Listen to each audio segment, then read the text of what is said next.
ఏలూరు జిల్లా చింతలపూడిలో దారుణం చోటు చేసుకుంది. మైనర్ బాలికపై వృద్ధుడు లైంగిక దాడి చేశాడు. బాలికకు స్నాక్స్ కొనిస్తానని మాయమాటలు చెప్పి లైంగిక దాడి చేసినట్లు కుటుంబ సభ్యులు పోలీసులకు ఫిర్యాదు చేశారు.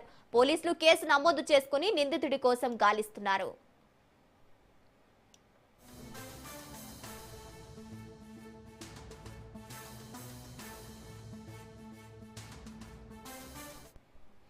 ఇదే అంశానికి సంబంధించి పూర్తి డీటెయిల్స్ మా ప్రతినిధి కిరణ్ ఫోన్ ద్వారా అందిస్తారు. కిరణ్, చెప్పండి. మైనర్ బాలికపై వృద్ధుడు లైంగిక దాడి చేసినట్టు తెలుస్తోంది. అతన్ని పోలీసులు అదుపులోకి తీసుకున్నారా?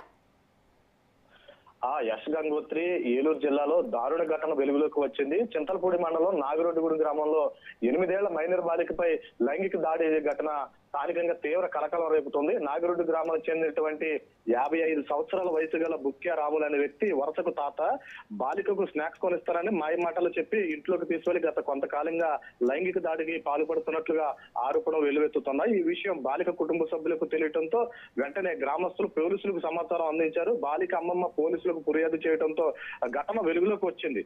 ఫిర్యాదు ఆధారంగా కేసు నమోదు చేసినటువంటి పోలీసులు నిందితుడు బుక్యా రాములు పరారీలో ఉండటంతో అతన్ని పట్టుకునేందుకు విశ్వ ప్రయత్నాలు గాలింపు చర్యలు చేపడుతున్నారు. ఈ ఘటనతో నాగిరెడ్డిగూడెం గ్రామంలో ఉధృత పరిస్థితులు నెలకొన్నాయి. నిందితుడిని వెంటనే అరెస్టు చేసి కఠిన చర్యలు తీసుకోవాలని అక్కడ ఉన్నటువంటి గ్రామస్తులు డిమాండ్ చేస్తున్నట్లు తెలుస్తుంది. Gangotri. Right, thank you Kiran.